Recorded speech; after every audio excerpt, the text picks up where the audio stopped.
કે અમે હેલ્મેટ પહેરી લીધા છે, હવે ખાડા તો પૂરો. સિસ્ટમના આવા મેસેજ માણસો આપવા માંડ્યા છે અને હવે સિસ્ટમવાળાએ જાગવાની તાતી જરૂર છે. એમાંય ખાસ કરીને નેપાળનું જ્યારથી એક્સિડન્ટ થયું, નેપાળની ઘટના જ્યારથી ઘટી છે ત્યારથી લગભગ બધી સરકારો ફફડવા માંડી છે અને ફફડવું પણ જોઈએ. કારણ કે સમાજે બહુ મોટો વિશ્વાસ મૂકી અને જવાબદારીઓ સોંપેલી છે.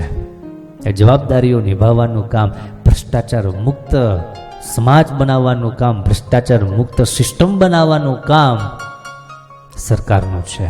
સરકારે પહેલ કરવી પડે, નીતિમત્તા સાથે, પ્રામાણિકતા સાથે, સાચા દિલથી એને માટે કાર્ય કરવું પડે અને સમાજનો વિશ્વાસ જીતવો પડે.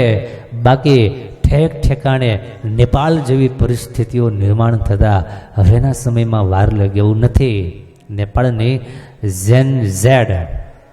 ઝેડ જનરેશન 1998થી 2012ની વચ્ચે જેનો જન્મ થયો છે એને ઝેન નામ આપવામાં આવેલું છે.